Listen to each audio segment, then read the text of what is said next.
በዚህ በሚያዝያ ወር ምንም ደህና ነገር የሰማሁት ነገር የለም በበኩሌ። እናንተ ሰምታችሁ ታውቃላችሁ? እኔ እንጃ። እኔ በአንድ በኩል ጨቅላ ልጅ ሞተ፣ በአንድ በኩል ራሷን አንቃ ለወንድ ብላ ሞተች፣ በአንድ በኩል ነዳጅ ጠፍቶ ሰው ወጥቶ እዛው ቀረ። ምንም ነገር ደህና ነገር የሰማሁት ነገር የለም። በቃ እንቅልፍ የሚነሳ ጭንቀት፣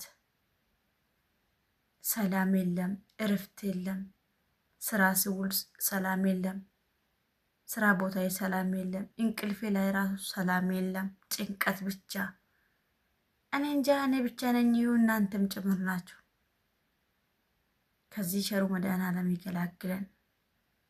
ሀገራችንም ይሄ ነዳጅ ተቋርጧል ተብሎ የሚወራው ቸሩ መድኃኔዓለም ልክ እንደ ዝናብ ፍልቅልቅ ያደርግልኝ ሀገራችን ላይ ነዳጅም። ጨካኙ ሰውየውን እዛ ነዳጅ የያዘውን ያራራልን። ቸሩ መድኃኔዓለም ይችላል። ቤተሰቦቻችን አንድ ዳቦ ገዝቶ እንዲበሉ ቸሩ መድኃኔዓለም ይፍቀድላችሁ። ነግዶ እንዲያገኙ ቸሩ መድኃኔዓለም ይርዳልኝ። ከኛ ምንድን ነው የሚጠብቀው? ፈጣሪያችን ማመን፣ አምነን ተቀብለን ስራ ላይ ማዋል። ይሄ ነው ከኛ የሚፈልገው እግዚአብሔር አምላክ። በቃ ከሰው ልጅ እግዚአብሔር የሚፈልገው ነገር ምን እንደሆነ ታውቃላችሁ? በቃ እንድናምነው፣ አምነን ደግሞ ስራ ላይ እንድናውለው። በቃ ይሄው ነው። ጊዜው ደግሞ አሁን ነው። የእግዚአብሔር ቁጣ ተላቋል። ልናልቅ ነው። በቃ ልናልቅ ነው። አረቦቹም አበሾቹን ጠልቶታል።